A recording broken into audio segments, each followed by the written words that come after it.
Okay, now she said to do vertical, and I will also show you the storage spaces. So this is coming in to the main part of the library through the front doors. So those are the doors that our community patrons enter through. Some of our students enter through them during the day, like high school kids. The elementary students and most of the time the junior high students are always entering from the back during the day. But of course they'll enter through the front doors if they are coming here as a community patron after school or on the weekends. So this is to the left. As you came in the front door, we have a big column here. Another column there. Seating spaces. This literally changes all the time. We move things around. It's one of the most important things to me is that what we do and get is able to be moved easily. We reconfigure the space a lot for different activities and things. And I love for this main space to be able to do lots of different things. So there's those columns that we talked about.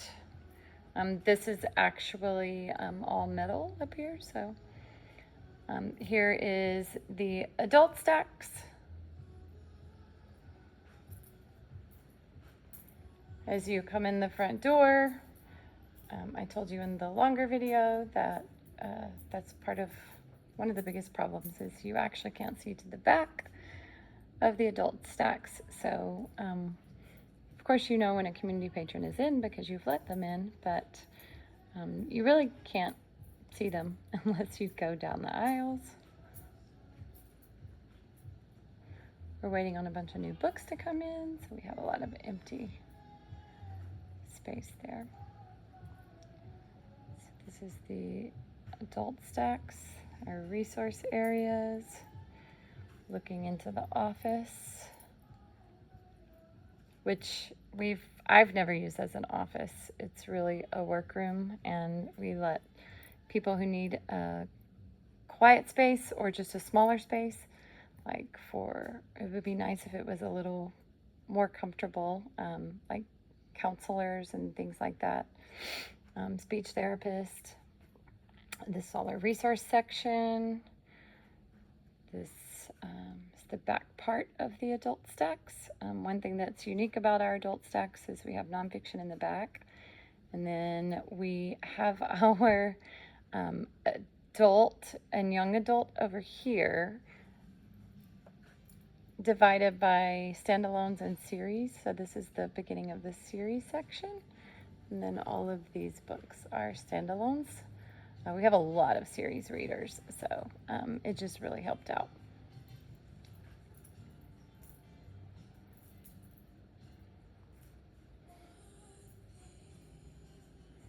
Our little bitty coffee bar that I wish was much nicer. I really would like to see something more substantial. The carpet is the worst here, so we always have that table there. Internet drop and power in the middle of the floor, both here and on the other side of that table because the original circulation desk was here. This is the office again. Just open the door. We use it as a workroom or a space for sometimes a dual credit student or someone who's working on something, a community counselor, a speech therapist, lots of different things that might happen in here. It's definitely a flexible space, and it could be a little bit better. We just try to make it work. Definitely needs to have covered options to cover the windows, or to put blinds down, sorry, so that it can be more private sometimes. Circulation desk right here.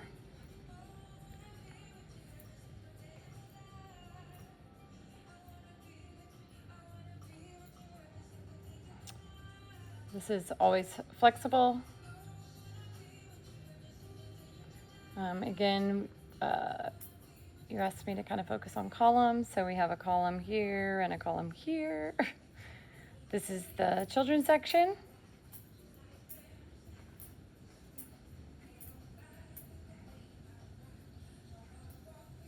You can see from that workroom to the children's section and the adult section, and kind of out to the main library. We do have a storage room. Oh, it's unlocked. Right here. Oh, those fell down. With a little refrigerator in here, a little microwave. I think it could definitely be better organized.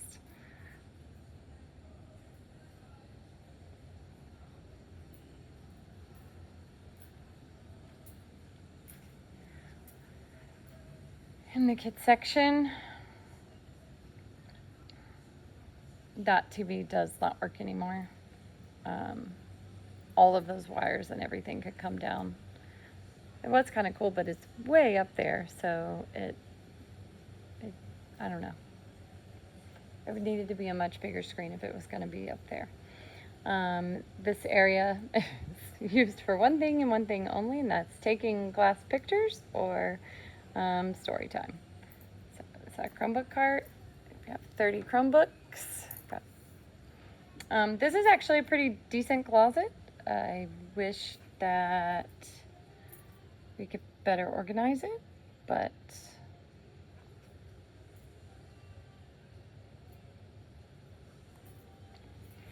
essentially, for the most part, we call this our tech closet. It's got a lot of our technology stuff and some stuff left from I did UIL academics. And so this is the very back. These are the doors that students and teachers come through during the day, and they go back. I have absolutely no clue why that ceiling tile is like that. I haven't noticed it. Sorry for the garbage. It's a rainy, nasty day here. So this space,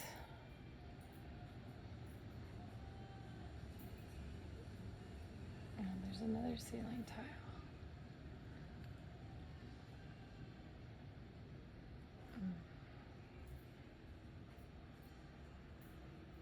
If you go to the right, you're going to the restrooms and the janitor's closet. If you go to the left, you're going into the distance learning room. We call it the distance learning room, but it's really the everything room. It's the art room, it's the music room, it's the virtual learning lab, it's the meeting space, it's the everything. I would love for it to have lots and lots of places to organize and store things on this wall, because those two columns, there's one column and the other one is right back there.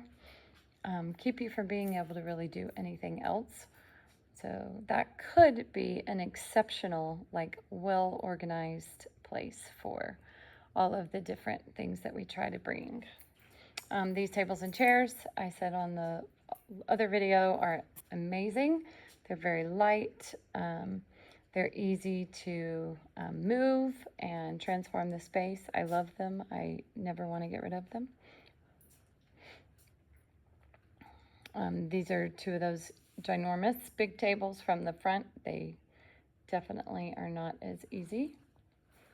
We also have been the yearbook storage place, so it would be nice, and community patrons like to get them from us.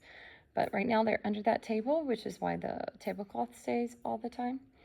And we're reading some books, so.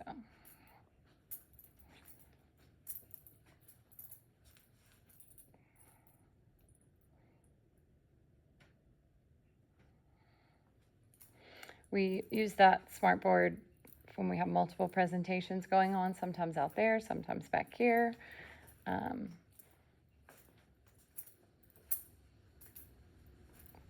and then the restrooms.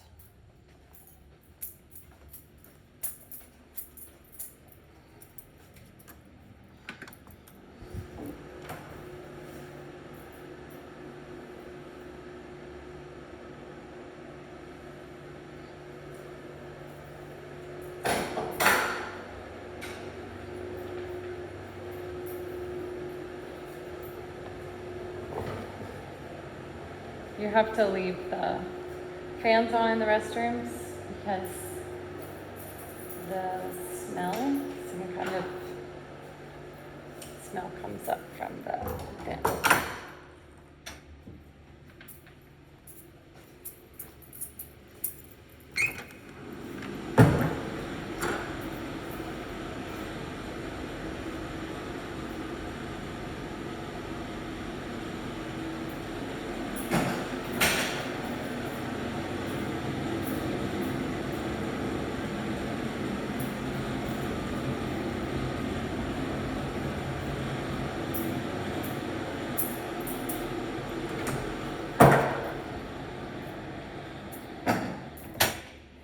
We go to the back here, the emergency exit. So you can kind of see how long this hallway is.